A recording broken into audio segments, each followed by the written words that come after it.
On the road to underwater for all, it's very important that increasing access to underwater recreation goes hand in hand with creating a culture of safety. This first entry in Underwater for All seminar series took things to a vulnerable place for me as we unpacked a near miss that had occurred in our freediving community. It was an LMC, or a loss of motor control, which is a sign that somebody has low oxygen levels.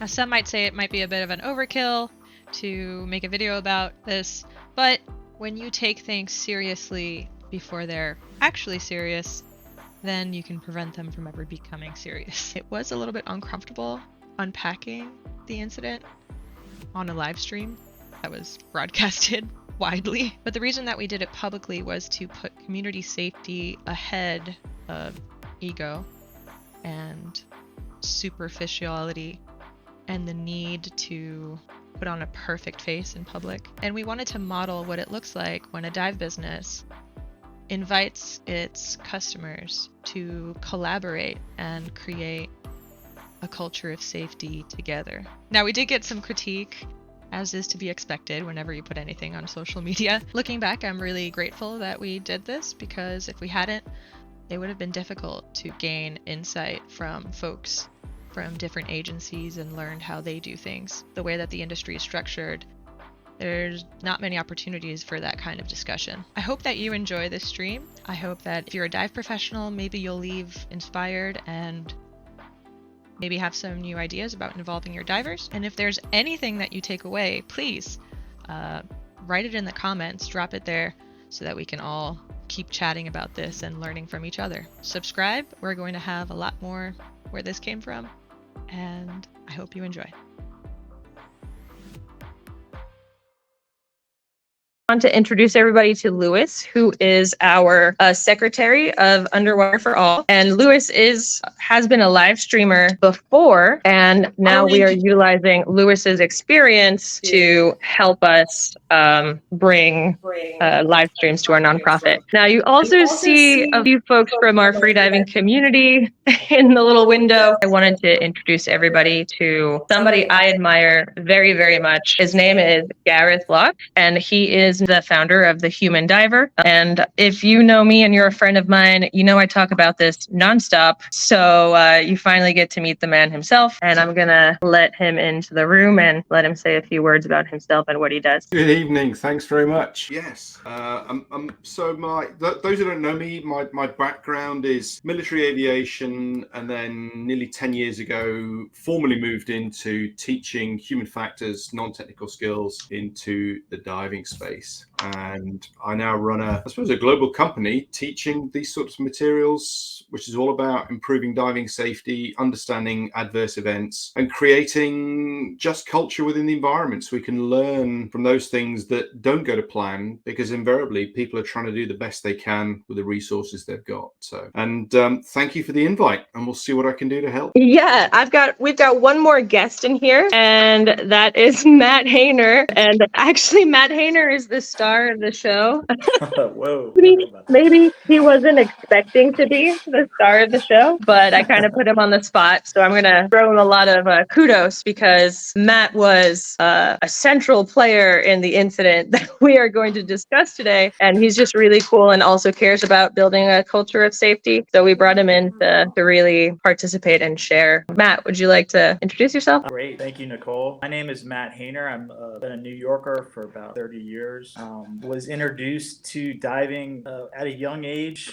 In high school, I got certified for open water, but my life kind of went in a different direction. I went into music and moved to New York to play music. And through Everett, who's in the audience right there, I was introduced to all you guys in SuperDive. Just really happy to be part of the community, learning freediving. Thank you so much for having me. And Garrett, I'm going to also introduce the folks that we have in the audience today, and they're probably going to trickle in little by little, but we'll start with whoever's here, and whoever wants to. And if you don't want to be on camera, just let me know. This is this is Leo. Leo, why don't you tell everybody who you are? And hi, my name is Leo, and I'm currently a lifeguard. I met Nicole and Robbie through scuba and mermaid, and I lifeguarded on that shift. That's why I'm asking the question is, how do you, because of that variability and the fact that you don't have an oxygen alarm, what is it that you're using as cues and clues to detect that something is going wrong, both from your side, Matt, internally? But the problem is, if you're in a hypoxic situation, your decision making is seriously clouded. probably him pushing is one of the only alarms that, well, I was slightly noticing him veer a little bit off course, but just the fact that he went further than he had ever done before in front of me was a cue for me that I have to pay extra attention now. When he went for that third for the turn, he had never I don't know if he had ever done that turn before, but that was a cue.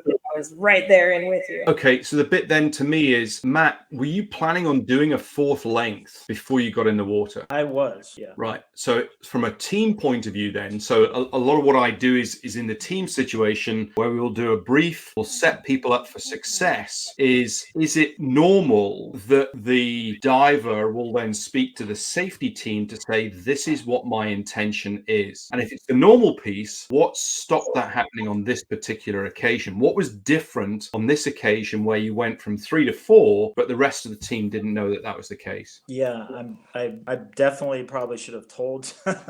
But somebody. so one of the things to try to get away from is the should have, could have, would have counterfactuals, because they don't help us tell a story. So is there anything that you can reflect back on that says what was different, and basically saying, right, I'm going to do something different now, and then not necessarily tell Nicole or Matt or whoever's in the safety team that that's what the protocol is? And is there a structured protocol in the team that says this is what we're going to do, this is what we're going to brief, and these are the limits that we're going to follow for whatever the activity that's there?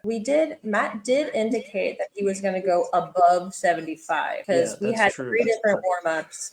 Our Matt with 1T, the instructor, had provided a warm-up suggestion, and people would decide how far they were going to push, and Matt indicated that he was going to go over 75 yards. So I was ready that you were going to go over 75, but then you almost went to 90 or 95. So the LMC occurred around 95, and we weren't expecting. I didn't know that you could go to 95. And so to me, there's this bit that says, what's a surprise, and why does the surprise happen? Because when so there is that piece of, right, I'm going to potentially push the limits, see where it goes, and if that's the case, then it's from your side or whoever's in the rescue side is, what are the cues and clues? So not just the distance side, because actually if Matt's capable of doing 100 meters, that's it's not an issue. So one of the challenges is it's meters, Chris, not yards. Right? We're American, whatever distance. So the bit then is, what are the visual cues that let you know as the rescue team that something isn't quite going right, and how do you brief that? Tacit knowledge is really difficult to get across to people, and I think the breath hold diver is not going to be the person that helps that. So it's the external viewers. And how do you share that knowledge to say, this isn't what we were expecting, so now you can back brief? Because you said, so they're talking to you, Nicole, you said his distance, okay, fine. So even if the distance is within limits, what is it that indicates something isn't quite right? And, what is it that you're looking for? And if you're going to train somebody else, because you might be distracted at that stage, you shouldn't be, because you're going to be the safety person. What is it that other people should be looking for that something isn't quite going right? That's what I'm trying to get to, is what then leads to the rescue and the recovery. What's the story from the rescue team? What did they see? And how long did Matt take to recover from the LMC? The first question is, what are the visual cues that you're using to detect that something isn't right? I saw that he was not doing his recovery. Okay, what's the story from the rescue team? So what happened when you saw that the rescue breaths weren't being done, or the recovery breaths weren't being done? What happened next? I got next to him and I held him up, And I said, breathe. That's the procedure. So I told him to breathe, and I noticed that even though I was telling him to breathe, he was exhaling, and exhaling wasn't really going to help him. And then I thought to myself, maybe I should say inhale instead. And I think I switched to saying inhale, and then he did start to inhale and resume normal breathing. Okay, and the next question then is, how long did it take Matt to recover from the LMC? Not long. Yeah, maybe Not long, 30 a few seconds. Yeah. Okay. The next question I've got then is, when you said you changed to inhale, what's the standard? So again, we go back to normal. What does normal look like when it comes to getting somebody to recover? Is inhale the standard term, or is it breathe? I mean, the answer is I don't know. Is what I'm saying. Yeah. That is a great question. And the reason it's a great question is because the way that the dive industry is structured, right? You get folks who are taught by IDA, you get folks, NAUI, I'm a NAUI freediving instructor, and many people do different things, and there's not really a standardization. In NAUI, you do cleanse breaths only, unless you're going from depth. The And then instructor command. hook or cleanse. That's what, per the instructor textbook of NAUI, the proper procedure of coaching somebody on their recovery breathing is cleanse. Now, in our community, we have talked and discussed and said that doesn't sound like it's the best option and not what all the other agencies do. And instead, the breaths should be oxygenating breaths or hook breaths. So that's a different motion. And so they're hook breaths. So that is recovery breathing. However, an LMC rescue is breathe. So there's a little bit of, okay, please demonstrate cleanse breaths. I've never heard this term. So cleanse breaths are in order to get rid of carbon dioxide. So breaths out. However, an LMC rescue, per the textbook, is supporting the victim and holding them up and encouraging them to breathe. So the bit then is, what's the trigger for LMC? Is it excessive CO2 or is it hypoxia? Hypoxia. Right. So actually the cleanse piece is not what's needed. Exactly. Yes. Yeah. Okay. I've changed my protocol actually. So before, I have no idea why I was doing this, but I was sort of this like forced exhale. So but since then I've like changing my thing to like just a grasping of air. So and then a passive exhale. You know, an instructor out of their instructor course is going to be teaching somebody to do cleanse. And if you stop and think for a second, we had to, as a community, all decide on a uniform recovery procedure, which is we have a standard. So oxygenating breaths, and then we signal to in the direction of the lifeguard. And on every breath hold, even if it's short, we signal to the lifeguard. Go on, Louis. When I first took free diving, Nicole told me about breathe-ins and breathe-outs, which of course are very important, and the recovery breathing, which she says. Yes. And so when I was a green instructor, I was only teaching per the textbook cleanse. And I taught a few students that way until I had much more experience. And I had I don't know, sometimes you wonder, should you question the textbook as an instructor? And, I made calls to Dan. I spoke with the other competitive freedivers that I know, and we all improved on what our community's recovery procedure would be. Now, note that is straying from what the freediving textbook tells you to do. Robbie has made a good point. Yeah. So whenever a person's testing or pushing limits, it should be done with someone who knows your swim technique and rhythm before a hypoxic event. There's typically deviance to that rhythm and technique. So this goes back to that bit of where does the bit where you say, right, I'm going to go from 75 yards to 100. That's a big step. Is following this event, have you put something in terms of limits that says actually we'll only do 10%, 15%, 20%, whatever, beyond what the maximum already swum is? That is something that we were hoping to do as a community today. That's why we're having this. Okay. Well, so this go to me, this is, it shouldn't, it's that bit of, from a diver perspective, they're probably not the people to make the decision. And to me, this then goes down to Matt and Nicole as I'm going to say the educated people to say, okay, we're going to put a limit on this, and we're going to say, right, if you're going to want to swim beyond 10% or 15%, whatever, I don't know what the number is going to be, beyond what you already swum as a maximum, then actually we've got to put some protocols in place. What are our fail-safe protocols in place? And it's this gradual extension. And the team, the divers within the community need to know what those standards are, because you can't hold somebody to a standard if they don't know what the standard is. Okay, thanks, Sarah. I'm not a free diver, so I've got no idea what the limits are. She said many competitions only allow you to announce 5 meters greater than your PB. The other thing then is, as any sort of learning event happens, is not just this, where else are there standards, expectations that there are assumptions they exist, and there are assumptions that they're being followed. So not just this, you sit there and go, okay, so we've just talked about 2 or 3 things. One is the commands for getting somebody to rebreathe, to basically get people going. We talked about the extensions of distance of what's an acceptable limit. Within your community, what other written, unwritten standards do you have that need to be discussed to say what next? I believe that one of the assumptions that we make, so in our community, we have folks that I have taught from 0 to, continuing to train with us. From their first time trying to free dive. And then we also have folks who have reached out to us that they are certified from other places, and they come and they join us. Now, as mentioned, there's no uniform. We need to have a way to make sure that everybody knows what the recovery procedure is. Well, not just so the bit here from the learning is, it's not just about the recovery procedure.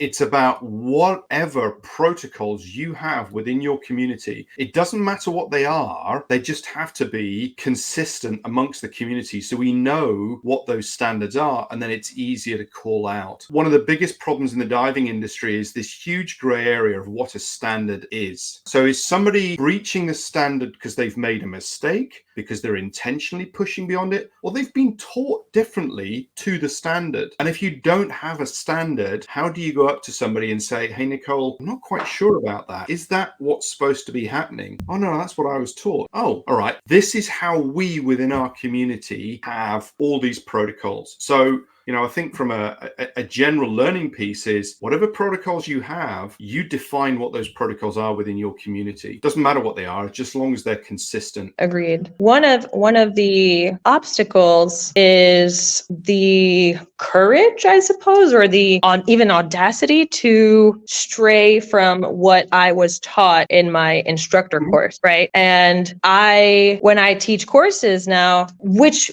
breathe ups do I teach? Because the safety that I teach in my class, in my in-person class, does not match what the textbook says. And so am I going to get in trouble? And why are there so many conflicting stories about what you should be doing? And usually I call Dan to kind of give the end all be all, because that's what I've figured is appropriate. But really, where do we, if breath hold competition is illegal and even the lifeguards don't have this in their curriculum, where do we look for these standards?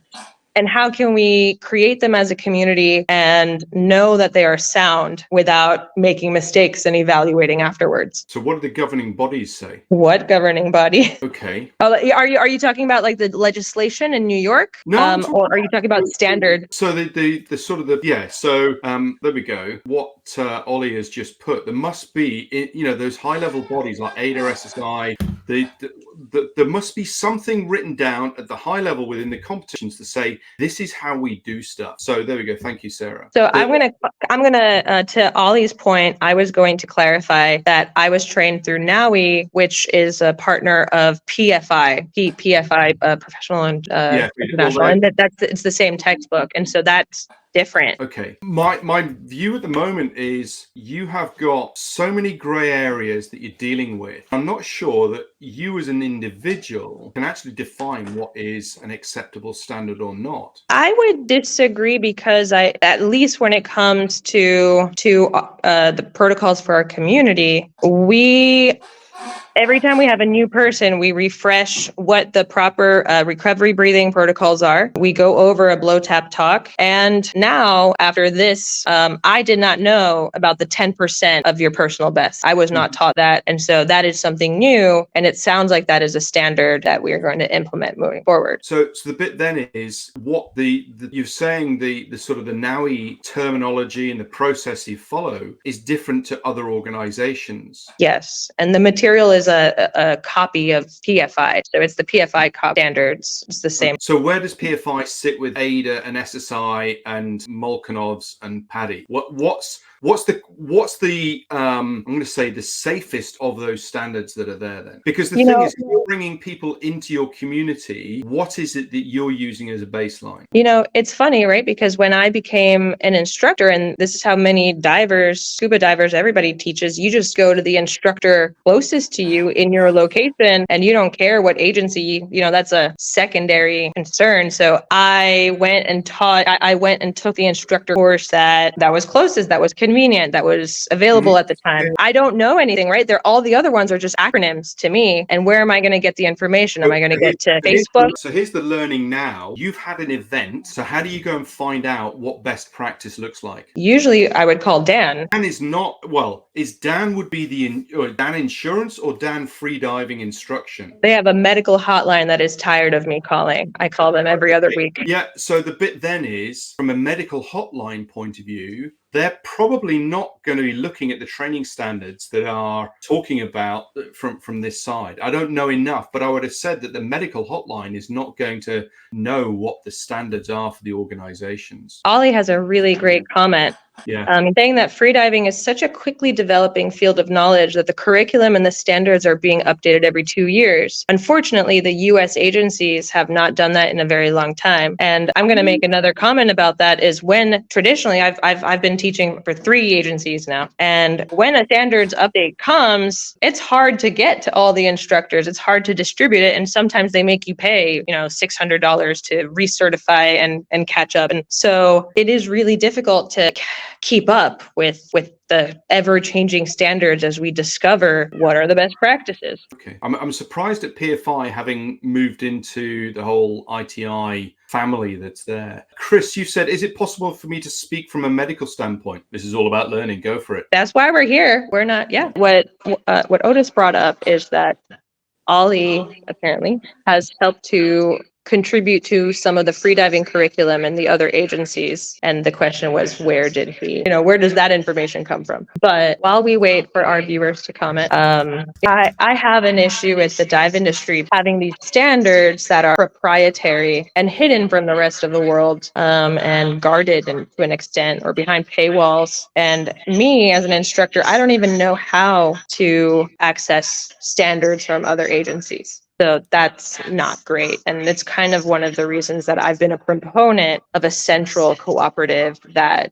has accessible and democratic curriculum and education and standards. Cole, thanks for inviting me. I've been in EMT since 1996. I'm a dive instructor. I've known Nicole for years and years. For anybody up in the Northeast, I was one of the lead dive medics at Dutch Springs for numerous years. I am not a free diver. I have never done free diving, so that part of it does not, I wouldn't say it doesn't apply to me, but I don't have any experience in that part. However, I have a vast experience in the medical area. And my comments to that was similar to CPR. Like Nicole was saying, there's a lot of different agencies that do it. If you want CPR, you can get certified from American Heart Association, American Red Cross, OSHA, a whole bunch of different agencies. It doesn't matter what agency you get certified from, the heart still beats the same way. So no matter what all these agencies teach about breath holding or any of this other stuff, it doesn't matter. Your body is still going to react the same way. So I think a lot of the training should be around how the human body reacts to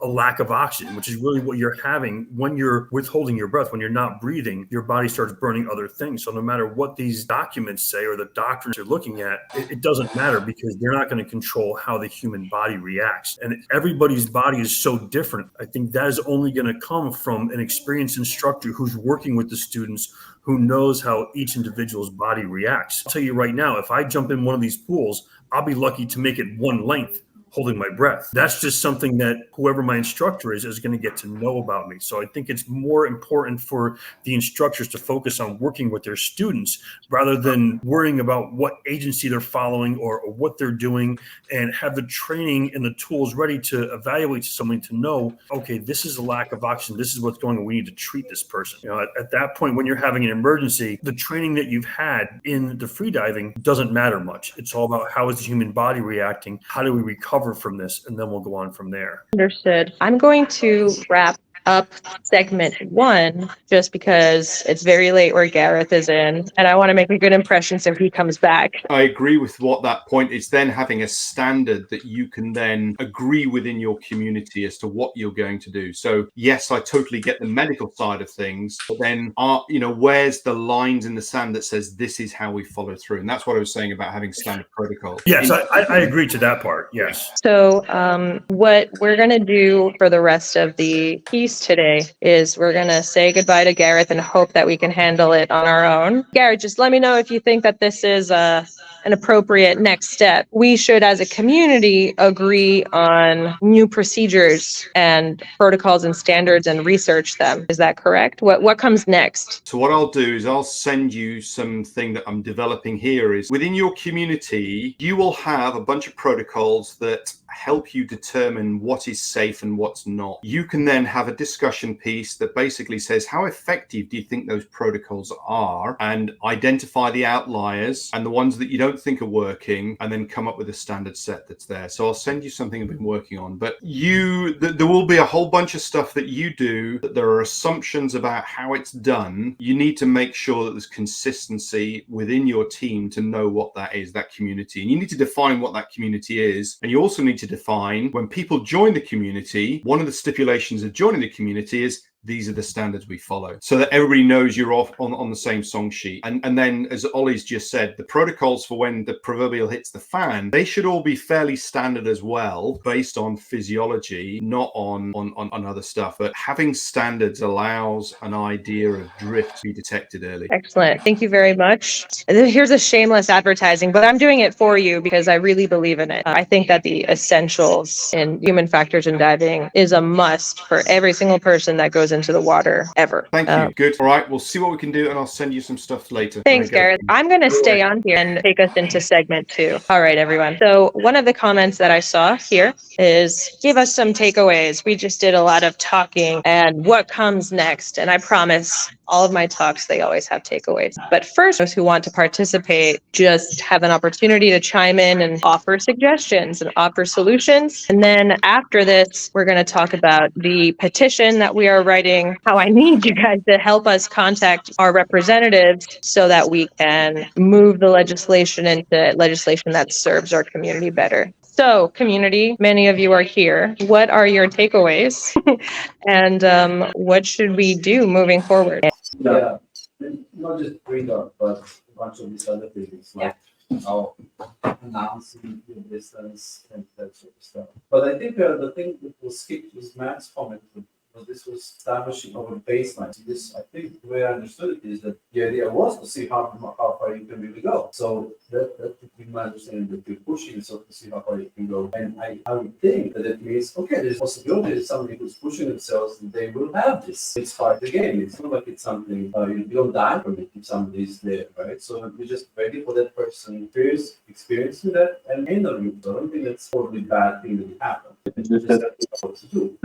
Yeah, I completely agree. And for anybody who tunes in, I want to express that the event was handled pretty successfully. We had a successful outcome, and that is exactly, I think Gareth mentioned, that a system needs to be able to fail safely, to fail with a successful outcome. And one of the reasons that I brought everybody here and put Matt on blast is because we have to learn from near misses. We can't just say, oh, Matt's alive, cool, let's keep going. We should be treating this as if maybe there wasn't a successful outcome. And we need to be debriefing after every session. After every dive, there should be a proper debrief about what went well so that we can reinforce proper behavior and where can we improve. And that is how we are continuously testing and improving our system of safety, if that makes sense. And maybe some of these senior freediving instructors come in and they're like, look at this person, she's green. And I enjoy learning and being challenged and constantly improving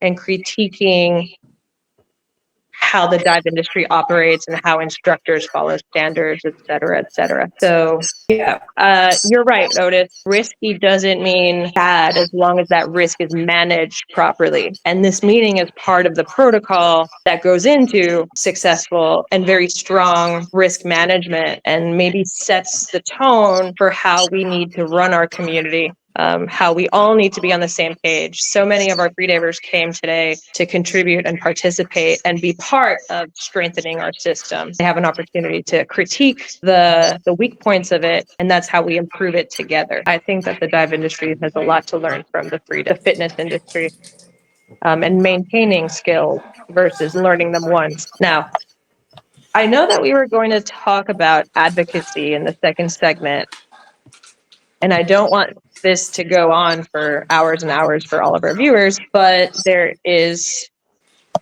a lot more that we as a community have to do in order to go to our lawmakers and say, hey, let's legalize this. Here are the safety best practices, and here's why you don't have to worry. Ali is saying that he has never had a student experiencing an LMC or a blackout. It all depends on how it's being introduced and taught. It's like driving a car, and how low life expectancy of people would be without proper training. And I agree. I think that because freediving is risky inherently, we have so many fail-safes and we treat it with that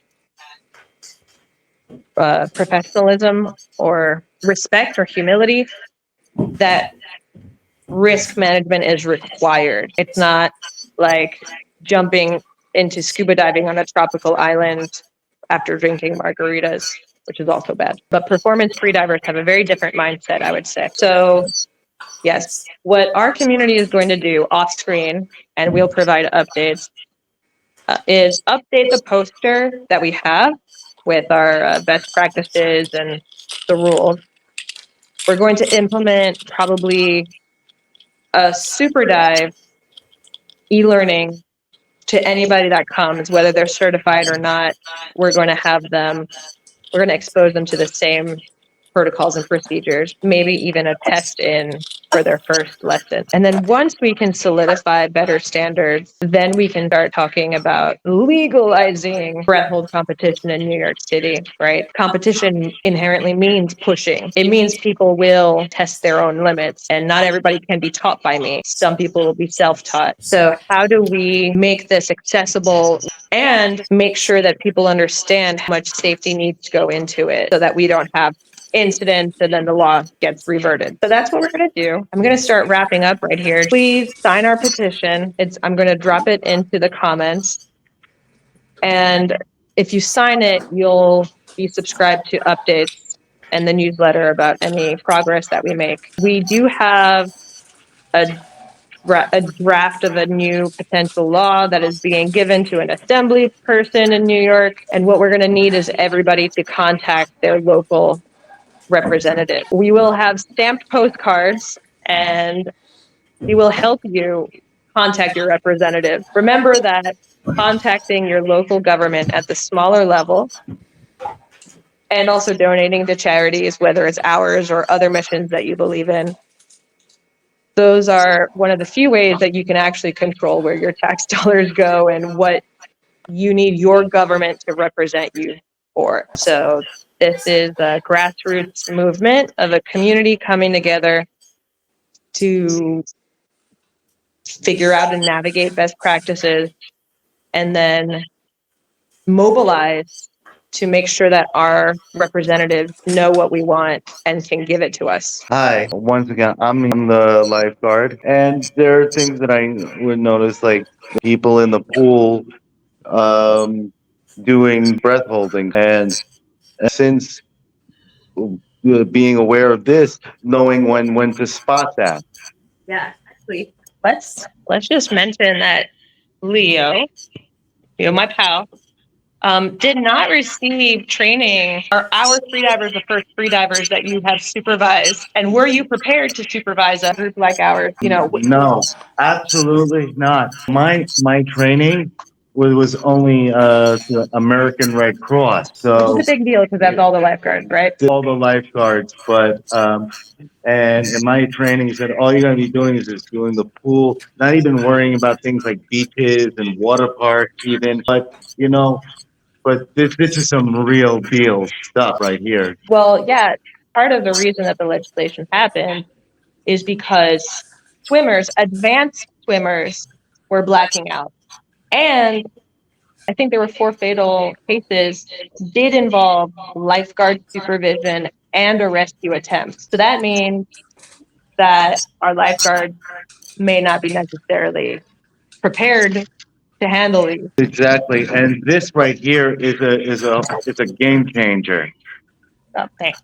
For lifeguards, to open up the eyes of lifeguards to be able just to spot it, because they have to learn what kind of behavior, all the kinds of behaviors they see under their supervision. And this training is very beneficial. It might not happen all the time, but when it does, it's always important to be prepared. The reason I'm saying this is because this is a systemic issue. And Leo is one of the best lifeguards I know. Leo knows the whole rule book front and back. So it's not because Leo is a bad lifeguard, but how many times during our course and during breath hold safety education was your mind blown? Can you recall any things that you learned that blew your mind?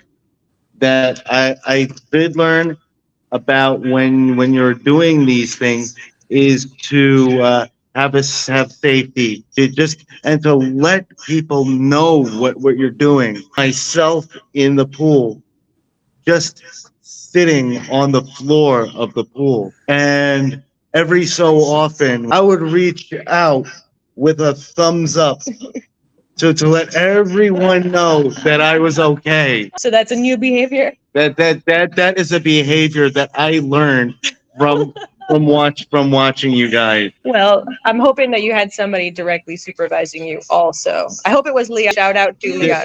Oh, yeah. I'd like to add in, since this is for Leo. Leo, since I said I used to be a lifeguard earlier, and the fact that I am trying to get my mermaid training, most pools here in Philadelphia don't allow breath holding nor mermaid tails, and I'm trying to also get that changed. And you see, one time I was in a meeting for summer camps with the YMCA, and lifeguarding.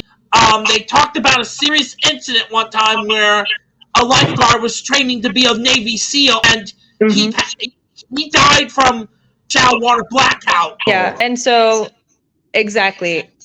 Just a reminder that these events happen with advanced swimmers, with lifeguards on duty, and pools and legislators just respond by banning them. And we live in America, and I think we understand what happens when you ban a behavior instead of spreading public awareness and education. I'm alluding to, not to get political, but when you outlaw something, people will find other ways to do it or to do it without telling anybody. And that's really where danger happens. When you're holding your breath, everybody should know what the safe behaviors are. Right. So, all right. In conclusion, we are trying to change the legislation, but we have to do so responsibly, because we can't just say, all right, everybody go hold your breath now, and then have the news filled with sensational stories about all the danger and accidents that have happened. So moving forward, please sign our petition and we will keep you in the loop about any progress that we make. This whole time I've been talking about how safety goes hand in hand with advocacy, and I have a really exciting detail to celebrate. I went to my small local government community board meeting, and I went up to the microphone, and before the meeting, folks have a chance to speak openly about whatever topic they want, and I spoke about our community's need for increased access to breath hold safety education and about the competitive breath hold ban. And lo and behold, somebody heard me, came up to me, gave me a business card, and now I cried in the car from joy. We're going to have an opportunity to teach breath hold safety classes to the community and have a new pool venue to teach classes at. That's really special. Sometimes it feels like you're just shouting down a long, deep, empty well, but every so often there's a little answer and things move a little bit. So things are wonderful. Gareth did send us those worksheets and we did discuss them the next day at practice. We've made so many adjustments and improvements, and I'm so proud of our tight-knit freediving community. And we really are serious about safety in a way that's really admirable. I'm really proud of everybody that's a part of our community, and I hope we can take this energy and keep pushing forward and spread breath hold safety and learn and grow and talk to each other. So if anybody has any leads or resources, drop them in the comments and we'll keep you updated. I enjoyed live streaming with my friend Nicole Zelek. Safety in freediving is very key. During this live stream was not only did I play the role of being a speaker, but I also was moderating for Nicole. Of course, we had some hiccups here and there, but this was still a fun and great live stream. Guests like Matt, they were great in telling their stories, and in the end, what we talked about is a learning experience.